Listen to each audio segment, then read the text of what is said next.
pues además, qué gusto, estimado Gerardo. Pues esta es una entrevista para la famosísima revista A Chinga Chinga.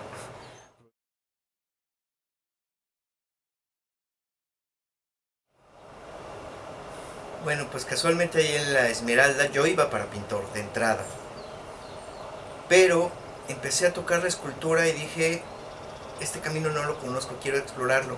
La pintura sé que la voy a seguir haciendo, pero la escultura necesitaba yo aprenderla un poquito más. Y entonces me fui metiendo en esa parte de la arcilla que me encantaba, la pura textura. Después el yeso, el cemento, todos los metales. Y me empezó a encantar. De verdad que me gustó muchísimo. Pero pues la economía de repente me fue llevando por el camino de la pintura. Porque en cuanto yo todavía antes de salir de la escuela, empecé a pintar artesanía, empecé a colocarla por aquí y por allá. Y uno de mis clientes me dijo, oye, ¿y no haces cuadros? Pues ahí es donde soy bueno, ¿no? Y yo no había estudiado pintura, pero pues obviamente el conocimiento lo tienes, estás viendo a tus compañeros cómo están trabajando, tú no dejas de hacer algo y me encaminé a la pintura. Entonces con este cliente tuve la oportunidad de vender en tiendas de decoración y vendí en aproximadamente 8 años unos 500 cuadros. Y para mí esa fue mi escuela real. Eh, Más allá de que la Esmeralda te da años de estar trabajando sobre lo mismo y lo mismo y lo mismo, dibujo, pintura, color, aquí me da la oportunidad de tener un estilo propio. Y sobre esa misma línea, hacer 500 cuadros, dices, bueno, pues ya tienes una idea de que todos tienen una similitud, una imagen parecida y que hablan de ti, aunque la gente no se acerque a ver la firma, saben que ya eres tú. Es un estilo. Así es. En ese tiempo fue muy rápido definir un estilo entonces, porque no todo el mundo con esa estrechez de tiempo alcanza a definir un estilo, ¿no? Sí, lo mismo que te decía, pues la fortuna fue que tuve la economía a mi favor en ese momento, ¿no? Porque pues de repente no tienes la oportunidad de seguir trabajé intentándolo porque no tienes los recursos. Y a mí me llegaron los recursos para poder generar ese estilo. Claro. Antes de abandonar la Esmeralda nos quedamos tantito con la escultura. ¿En la escultura qué hacías? ¿Figurativo? ¿Eran abstractos? ¿Qué desarrollabas en esos años escolares? Pues básicamente era figura femenina y trabajaba una teoría donde hacían los torsos muy chiquitos y delgados y unas caderas muy muy amplias. Y yo creo que no solamente al mexicano, sino a todo el mundo, yo creo que nos gusta ver delgado y tocar gordo, ¿no? Y entonces era un poco esa teoría de decir, bueno, pues sí, es lo que quiero ver y lo que quiero tocar en una misma persona. Entonces eran unas caderas inmensas con un torso muy chiquito y pequeño, ¿no? Así era como trabajaba en aquel entonces. Ya, ok.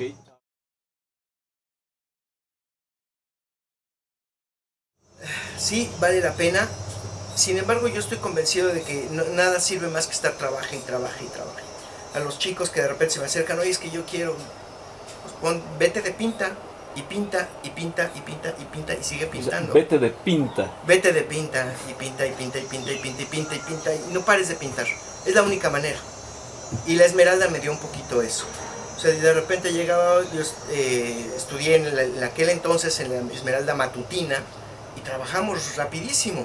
Y en una clase de dibujo de 2 horas salíamos con 60 dibujos más o menos, ¿no? Y eran dibujos de 1 minuto, 3 minutos, 5 minutos, 30 segundos, 10 segundos, 5 segundos, y era rapidísimo. Sí, eran trazos, entonces, ¿no? eran trazos nada más, pero la mano trabajaba a toda velocidad. Y lo mismo salías con una clase de pintura de 4 horas y ya tenías que haber trabajado, haber terminado algo. Y te decían, y vente para el martes con 10 nuevos, ¿no? Sobre la misma línea, sobre esto. Y entonces, pues te hacen trabajar, trabajar, trabajar, educar el ojo. Muchas personas creo que saben trabajar, pero no tienen un ojo educado y entonces de repente caen en la repetición de lo mismo, lo que ya se hizo. Y dices, pues sí, pero estudia un poquito, métete un poquito en lo que ya han hecho otros.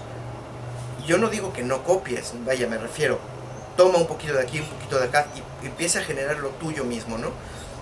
Porque, pues copiar lo que hizo otro, caray, no le encuentro ningún sentido. Entonces yo creo que sí necesitas aportar un poquito más por eso no es que esté yo peleado, pero no tengo tanta fe en el hiperrealismo, porque digo, bueno, pues tomo una fotografía y la amplío y ahí está. No es lo mismo, estoy de acuerdo, no es lo mismo, pero me dice lo mismo una fotografía que una pintura. Hiperrealista me refiero. Entonces, si a ese hiperrealismo le pudieran generar un poquito más de creatividad, creo que ahí es donde dices, bueno, ahí tienes algo, una fórmula extra, ¿no? Claro, en ese proceso.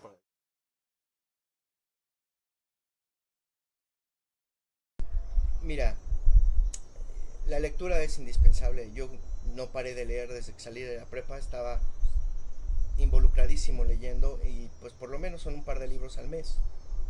Entonces estamos hablando de que hubo un año que leí 42 libros, hice la cuenta, otros años 37 y así, pero por lo menos eran 24 libros al año. Entonces era despertar esa creatividad en base a la lectura. La Ciudad de México me dejó muchísimas cosas y entre ellas la capacidad de poder oír, oler, ver y divertirme con todo lo que existía. Entonces trato de traducir todo a la parte divertida. Porque en una ocasión me tocó ver un vendedor que era cojo, vendía muéganos y andaba con sus muletas sin una pierna. Y lo veías a él feliz vendiendo. Y entonces yo decía, bueno, si esta persona que podríamos decir que está en una de las peores condiciones físicas y laborales, ya está disfrutando de la vida, ¿por qué yo no? Y entonces empecé a traducir toda esa parte de la tragedia, del dolor. Espérame, pero tiene una parte linda, tiene una parte bonita. Y eso lo empecé a traducir en creatividad, ¿no? Entonces traté de adaptarlo a decir, eh, todo lo que escucho lo trataba de escribir, lo trataba de reinterpretar, poner títulos a mis cuadros con esa picardía mexicana que tenemos, ¿no? Y sí es verdad, de repente el mexicano puede ser flojo, puede ser sucio, sí, pero sabe vivir de una manera bien bonita. Y eso es lo que de repente no perdemos de la vista, ¿no? Sí, aprende a adaptarse. Sí, pero además disfruta de lo que tiene. De, digo, ¿para qué decir de los gobernantes que tenemos? Pero le busca el chascarrillo, le busca la manera de divertirse a partir de esa tragedia que vivimos, ¿no? Y es un poquito lo que trato de interpretar. Es cierto, ya tenemos muchas malas noticias todos los días, y asesinatos y muertos bueno, pero también tenemos la parte linda. Las flores siguen creciendo, las frutas siguen saliendo de los árboles. Y ver esa magia de repente cuando una flor despierta es maravilloso. Y lo perdemos de vista. Simplemente el hecho de tomar una taza de café. Y que dices, qué maravilla. Que llegas corriendo al baño y cabrón, me estoy haciendo. Y llegas, esa parte es deliciosa. Pero de repente lo pierdes de vista, ¿no?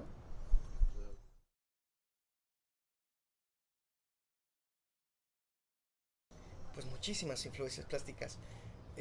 Yo creo que principalmente arranqué, me pedían copias de Tamayo y dije, no voy a hacer una copia de Tamayo, pero traté de acercarme un poquito a Tamayo y tratar de tomar esas formas tan básicas que él tenía. Y por eso es que también yo retomé un poquito eso. Eh, los cuellos largos que ahora pinto son una influencia de Modigliani. Me encantaba cómo se veían sus cuellos largos, yo los exageré y bueno, ahora ya mis personajes tienen unos cuellos muy muy largos. El salpicado de Jackson Pollock, eh, caray, el surrealismo de Remedios Varo, ¿no?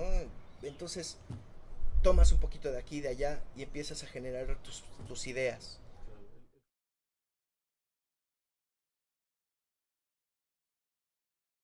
Tuve un maestro en la Esmeralda que nos dio todo un año de teoría del color. Yo había tomado teoría del color por aquí y por allá y cuando me dijeron todo el año de teoría del color yo decía, no es posible. Ya lo vi, o sea, ya para qué quiero más. Después de ese año, el color dejó de ser para mí lo que era. Empecé a verlo de una manera completamente diferente. Pero una de las cosas que decía este maestro, decía, yo no sé por qué dicen que México es un país colorido, si los colores existen en todos lados. Sí, pero empiezas a ver que no en todos lados usan escobas rosas, verdes, amarillas, moradas, ¿no? el matamoscas, las coladeras, y todos nosotros le metemos color. Deja ya la ropa más autóctona, que tiene unos colores encendidísimos, y tuve que aplicarlo a mi pintura porque era lo que yo vivía y lo que quería enseñarle a la gente de este país en el que vivo, que, que todo lo transforma en felicidad. Para mí el color representa eso, la felicidad que tenemos nosotros mexicanos. Es como un escape, ¿no? Sí, desde luego. Entonces, eh, digamos que la gente lo hace por una necesidad que no se da cuenta, es natural en ellos, Es que intuitiva. necesita, así es, intuitiva, y lo necesita sacar el color. Y bueno, pues yo también lo necesité en mi pintura para poder decir lo que quería, ¿no?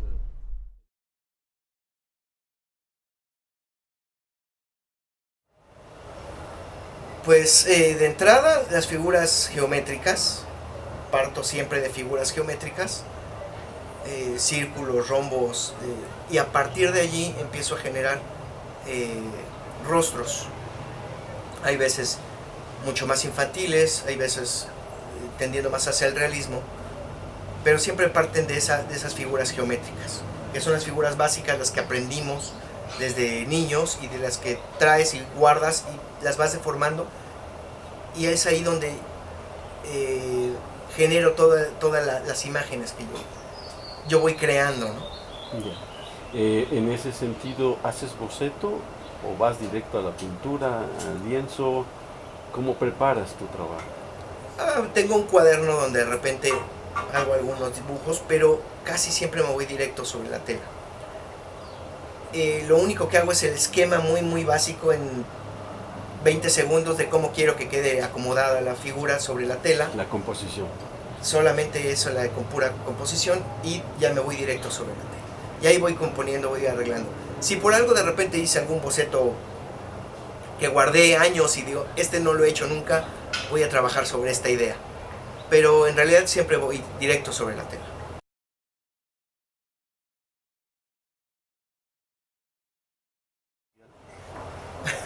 Pues es que yo casi siempre me gusta estar sonriendo. Y obviamente no soy un tipo que sonría el 100% del tiempo. Mis hijos te dirán exactamente lo contrario, ¿verdad? Pero claro, les toca vivir otra parte de mi ser. Y, pero sí, trato de transformar todo en alegría, me la paso bailando, también cuando estoy pintando bailo. Y esa misma alegría trato de transmitírsela a la gente, porque además parte de la comunicación con la gente de mi obra es eso, dice, es que me voy con una sonrisa en la cara, igual que tus personajes. Es por eso que también siempre trato de generarles, no todos, pero la mayoría están con esa sonrisa.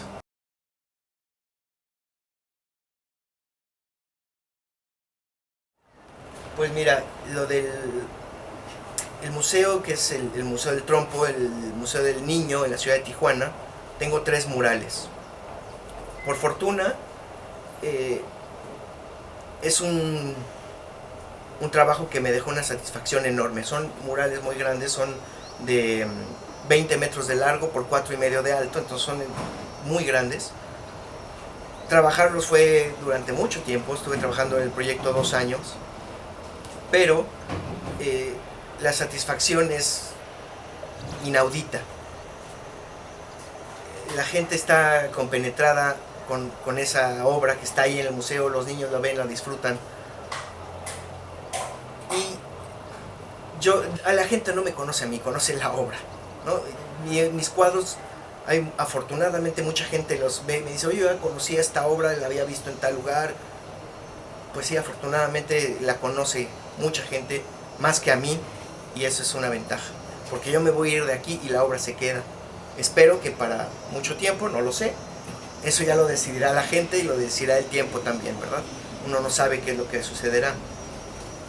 Lo mismo sucedió en alguna ocasión con Rubén Blades, me habló y me dijo su representante, oye, me gustó tu obra para traerla en los conciertos de Rubén. ¿Recuerdas el nombre de la gira? Caminando se llama la gira de Rubén.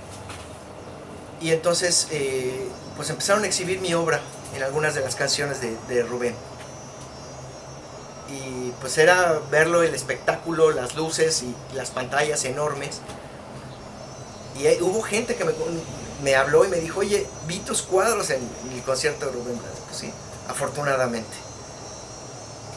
Y entonces yo la verdad es que no ando buscando que mi obra se ande exhibiendo de esa manera. Se da y me da muchísima alegría. Pero lo que sucedió ahora con Amanc fue un caso aparte. Porque me llaman y me dicen, oye, quieren tomar tu obra como imagen para que los niños la representen, la reinterpreten y hagan un calendario para el año 2019 a partir de eso.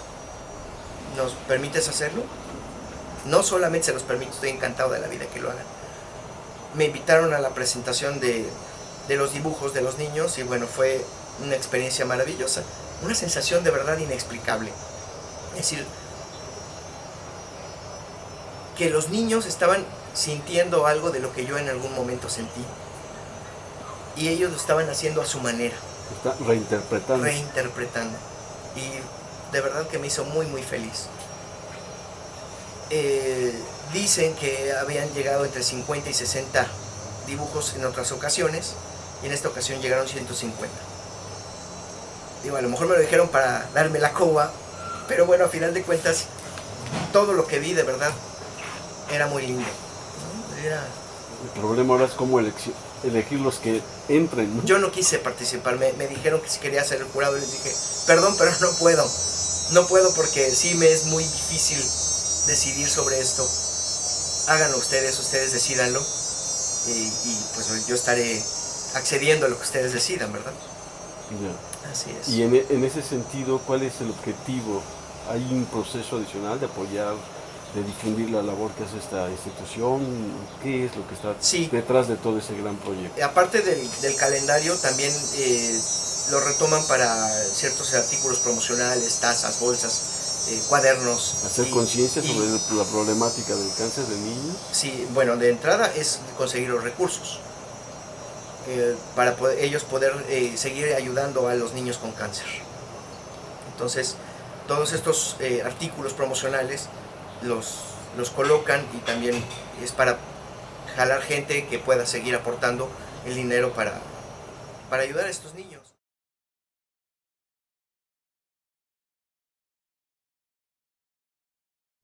¿A veces óleo? No, el óleo casi no lo tomo. Okay. Y lo evitamos porque mi esposa tuvo una enfermedad hace años, bueno, que es incurable, pero entonces todo lo que es solventes le dijeron no. Y pues el acrílico me da la oportunidad de no utilizar el solvente, solamente con agua, y ni siquiera los olores que genera el óleo. Pero aparte me ha dado la facilidad de trabajar mucho más rápido que lo hace el óleo, ¿no? Entonces decidí irme con el acrílico por una prioridad de velocidad y de salud. Ya. Y además noble, ¿no? El acrílico. Es maravilloso, yo lo amo. Sí, de verdad que cada que puedo lo promuevo y digan, utiliza el acrílico, es maravilloso. ¿Y simplemente solo acrílico o alguna vez metes técnica mixta?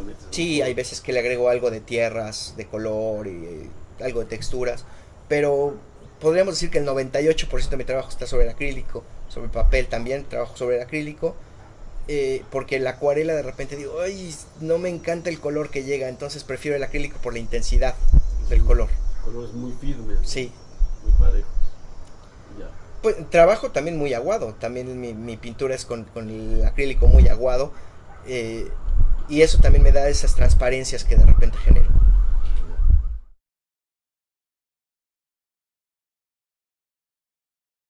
Sí, tengo muchas ganas de retomar la escultura. Quizá ha sido un poco también la economía que de repente fluctúa para arriba, de repente para abajo, y entonces cuando ya digo, sí, ahora sí voy a hacer escultura y vienen otros bajones, entonces ya no me da la oportunidad, porque la escultura requiere más tiempo, requiere más inversión, entonces estoy esperando a que llegue el momento de que vuelva a trabajar la escultura. Y de repente la hago, pero no es algo que me haya llegado porque no lo he trabajado con toda la insistencia que quiero.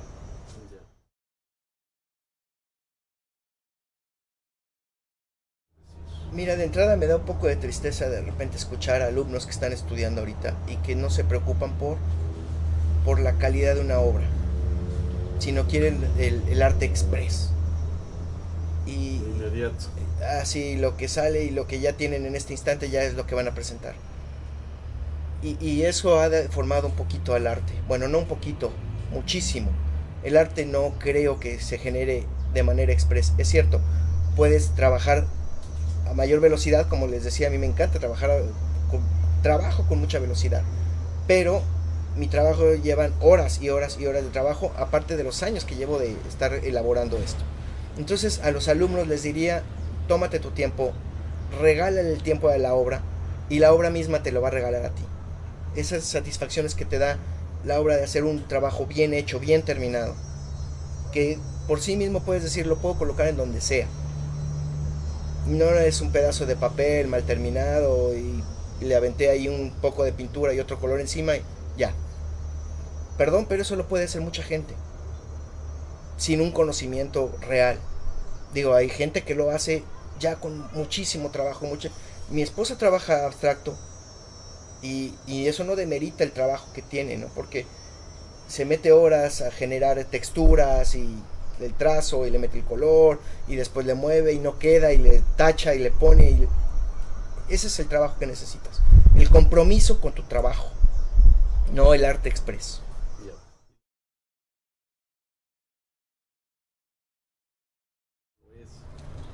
Pues de entrada falta muchísima educación, eh, y no solo en este país, pero en este país en especial. Es muy triste ver que la gente no entiende, y todo el mundo llega, se acerca a mi obra, me gusta mucho lo que estás haciendo, pero yo no entiendo nada. Y el problema es de repente darte cuenta que la desinformación es a nivel general. Si no entienden de historia, menos van a entender de arte, porque el arte requiere un poco de esfuerzo extra, de sensibilización, de estudio, de comprender cómo se ha transformado, el por qué ha llegado allí. Y lamentablemente cuando te metes a canales culturales terminan siendo aburridos para la gente. Yo creo que el arte termina en ese camino de ay, qué terror tener que estar metiéndome con el arte. La música clásica, qué flojera. La danza, ¿no? No, es divertidísimo y es enormemente maravilloso. Es una manera de llenarte el corazón. Pero no hay gente que pueda transmitir eso. En una ocasión escuchaba yo una entrevista con Enrique Dimeque, director de la Orquesta Sinfónica Nacional, y él decía precisamente esto, él hablaba un poquito de esto, decía, claro, si tú escuchas un canal donde dice, vamos a escuchar esta pieza en opus do mayor, pues es aburridísimo, de verdad es aburridísimo. Él empezaba a platicar de repente y van a escuchar en el minuto 32 cómo de repente suben ahí los tambores y empieza a sonar y ahí los violines entran. Bueno, ya nada más de escucharlo yo decía, ya por favor que llegue el momento de escuchar la pieza, ¿no? Porque es esa manera de emocionar y eso es lo que no transmiten en los museos de repente. Si hubiera una persona que no te dijera, vamos a escuchar, vamos a ver, no, sino que te dijera, mira esta pieza, ve qué maravilloso, cómo te estás transmitiendo aquí el color, cómo... Bueno, la gente se emociona con eso, pero difícilmente te vas a encontrar eso. Eso es lo que está faltando. Así es. Y ya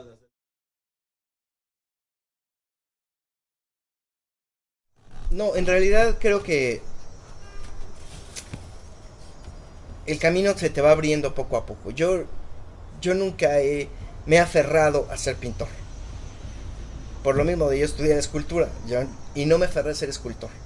Entonces el camino se me ha ido abriendo a mí poco a poco. Pero ¿cómo es que decidiste estar en la plástica? Porque aún así es una decisión. Pues sí. ¿No quisiste ser en algún momento otra cosa? En la preparatoria, digamos que de las primeras cosas que quise ser era ser pintor. Mi papá me dijo, no puedes ser pintor porque te vas a morir de hambre. Clásico, todo el mundo le dicen, bueno, a casi todo el mundo. Cliché, ¿no? Pero Estudié diseño gráfico 1 año y medio. Y el primer año fue maravilloso para mí. Estaba yo en la escuela de Limba, sí.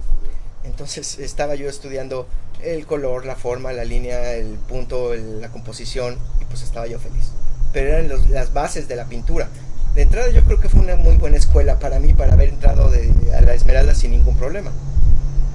Pero estando en diseño me dijo una de las maestras, tú lo que quieras no es diseño, no es lo que andas buscando, tú andas buscando otra cosa. Yo dije, sí, el teatro. Me gusta escribir, cuando actuaba yo me ponían en los papeles principales. Pero creo que la pintura me da esa parte de independencia, de estar trabajando en mi espacio, de esa soledad que me encanta. Busco siempre esa parte de soledad. Y ya en el camino, de repente, a lo mejor algún día quise ser ingeniero o agrónomo, pero las condiciones me fueron llevando siempre al arte. Muchos años después le dije a mi papá, creo que si no me hubiera dedicado a esto, creo que me hubiera gustado ser doblador de voces. Y me dijo, sí, o caricaturista, o cualquier otra cosa, pero siempre involucrado en el arte. O sea, mi papá me veía, pero pues no quería aceptar. Y pues sí, el camino del arte siempre me llamó y por lo visto me seguirá llamando, porque ahora también doy clases de salsa cubana y soy feliz dando la clase de salsa cubana. Así es. Muy bien. ¿Cómo te miras al futuro? ¿Cambias tus personajes? ¿Los dejas? ¿Quieres hacer algún otro tipo de pintura? Siempre quiero hacer otro tipo de pintura. Siempre estoy generando otras cosas diferentes. Y me gusta mucho meterme con el realismo. No con el hiperrealismo, pero sí meterme con figuras más realistas. Pero la gente termina llevándome otra vez por el camino de mis personajes. Siempre les gustan más. Les puede gustar mucho lo que hago en realista, pero terminan comprándome la otro. Y entonces, bueno, pues uno tiene que comer y hacer lo que le guste. Y como también me gustan mis personajes y me dan de comer, pues entonces soy muy feliz haciéndolos. ¿Estás agradecido con ellos? Y con la vida. Soy feliz. Así es. Con mi esposa y mi familia y con la pintura. Y ¿platicas con tus personajes? Los disfruto, me da muchísimo gusto de repente poderles cambiar el gesto y decir, no, eso no me gustó, esa carita que estás haciendo no me gusta, y poderlos transformar y yo poder darle ese carácter y que la gente se identifique con ellos. Ya. Pues nada, Gerardo, te agradezco este tiempo. Sé que no pararíamos de hablar porque hay, muchas cosas de las que se podrían seguir en estos temas. Pero cuando hagas una de albures, ahí me invitas también. Eso va a estar divertido. Cuando sea, ahí nos vemos. Muchísimas gracias. Al contrario, Fer, muchas gracias. Paramos.